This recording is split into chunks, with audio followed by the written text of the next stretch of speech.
조갑제 TV 시청자 여러분 안녕하십니까? 2025년 8월 31일 오후 6시 8분입니다.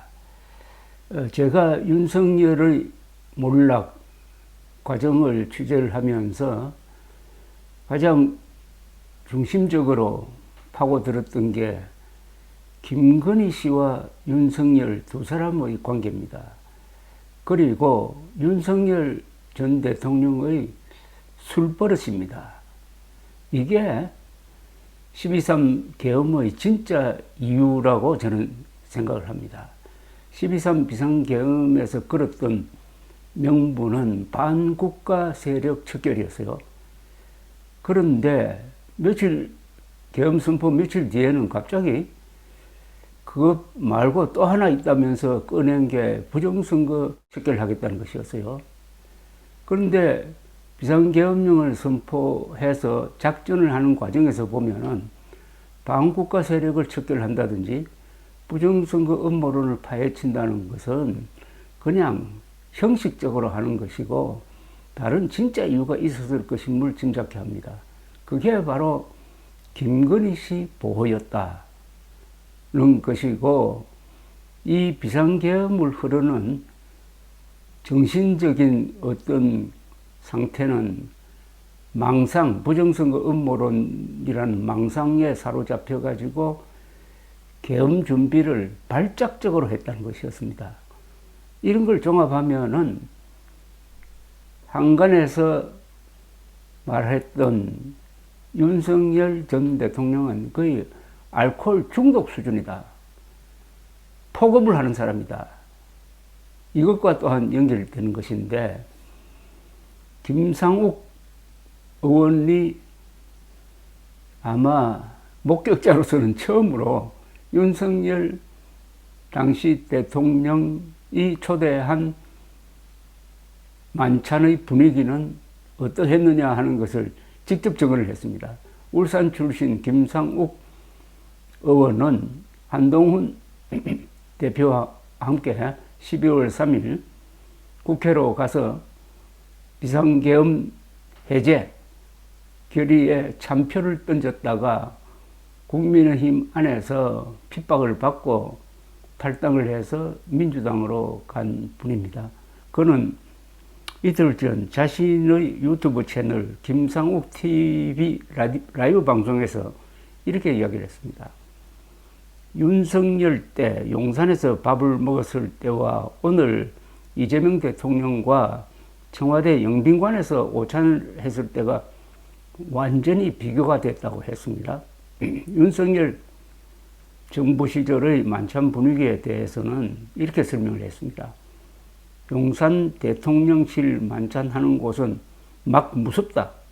막 들어가는 게 무섭고 딱 들어가고 나면은 일단 앉은 다음에 조금 있으면 오늘 우리가 술을 마셨다는 소리를 절대 밖에 하면 안 된다는 주의를 준다고 했습니다.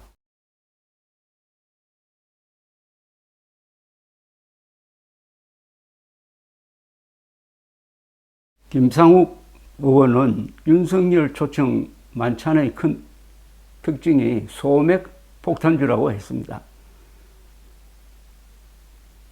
그러고 나서 술이 온다. 즉 밖에서 술 마셨다는 이야기 하지 말라고 주의를 준 다음에는 술이 나온다는 겁니다. 술도 좋은 술이 아니라 그냥 소맥 폭탄이 온다. 소맥 폭탄으로 계속 돈다. 저는 참고로 세상에서 제일 싫어하는 게 소맥이다. 너무 싫어하는데 윤 전 대통령이 만찬했을 때는 소맥, 소주와 맥주를 섞은 거 소맥이 빠진 날을 본 적이 없었다고 했습니다. 소맥을 많이 드신다. 다들 취한다. 이래도 되나 할 정도로 취한다. 취하다 보면은 누구는 울고 있고 막 그렇다. 그러다 보면 그냥 만찬이 끝난다라고 했습니다. 어떤 그림이 그려집니다. 그는 이틀 전 이 대통령과의 만찬에 대해서는 완전히 다른 분위기였다고 설명을 했습니다. 오늘 청와대 영빈관에서의 오찬은 되게 재미가 있었다. 격조가 있었다. 청와대를 경비하는 경찰관들이 문을 정중히 열어주고 또 정중히 인사한다. 마음을 또 가다듬게 되더라고 했습니다. 김 의원은 여기서는 경솔한 짓을 해서는 안 된다는 생각이 들었다면서, 그러고 들어가서 이제 사진 찍고 영빈관 올라가서 식사를 같이 하는데 알코올은 본 적이 없다. 일단 술 자체가 없고 토론이 많이 이루어진다.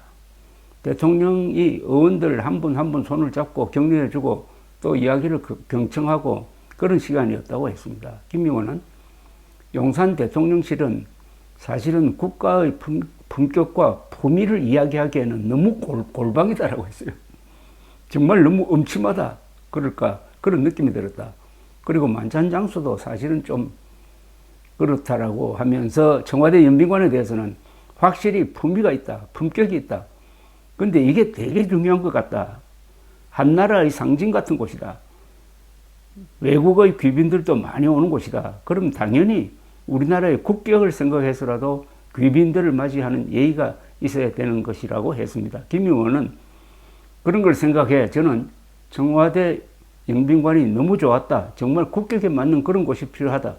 청와대를 다시 사용하기 위해서 지금 수리하고 있다. 아마 11월 정도 되면 청와대로 다시 다 옮기게 될 것 같은데 좀 그게 대한민국이 정상화되는 또 하나의 징표라고 생각한다고 했습니다. 김 의원은 윤석열 정권 때 용산에 가서 밥을 먹고 이 대통령 모시고 청와대 영빈관에 가서도 밥을 먹어본 사람은 저밖에 없다고 했네요. 이재명 대통령이 잘한 일 가운데 첫 번째가 청와대 복귀일 것입니다.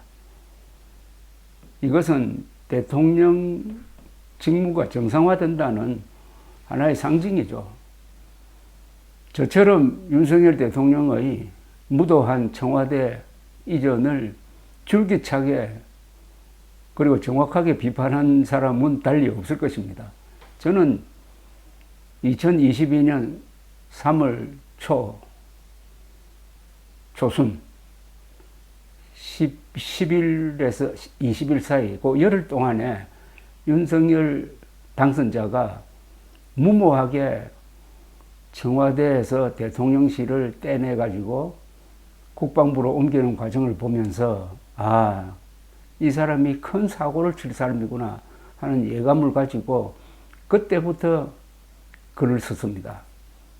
지나놓고 보면은 청와대 대통령실 이전이 윤석열의 몰락의 시작이었습니다. 이재명 대통령이 그래서 가장 잘한 게 다시 역사도 있고 품격도 있는 청와대로 돌아가서 안정된 대통령이 우선 안정된 장소에 있어야 됩니다. 심기, 안정이 중요합니다. 그런 곳에서 근무를 하게 되었는데 김상욱 의원이 아주 생생하게 용산과 청와대의 차이를 이야기합니다. 용산은 품격이 없었고 청와대에 가면은 뭔가 엄숙해지고 몸을 가다듬게 된다는 것 아닙니까? 이게 바로 공간이 의식을 지배한다는 이야기입니다. 윤석열이 공간이 의식을 지배한다면서 용산으로 갔는데 그 용산이란 곳이 병영입니다.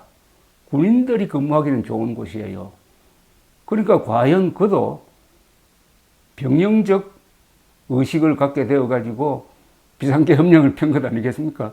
공간이 의식을 지배한다는 말은 맞기는 맞았는데 거꾸로 맞고 말았습니다. 그리고 음주 문제에 대해서는 하나의 자료가 나왔습니다.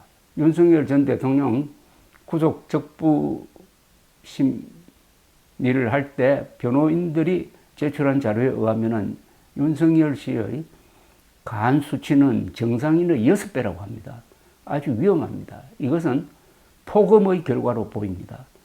그런데 이 DNA 조사를 한 거 보면은 한국, 일본, 몽골인들은 술을 마셨을 때 그것을 분해해가지고 물로서 배출함으로써 술 기운을 좀 이기고 금방 깨도록 하는 그 분해 효소가 부족하기로는 세계에서 1등이라는 겁니다.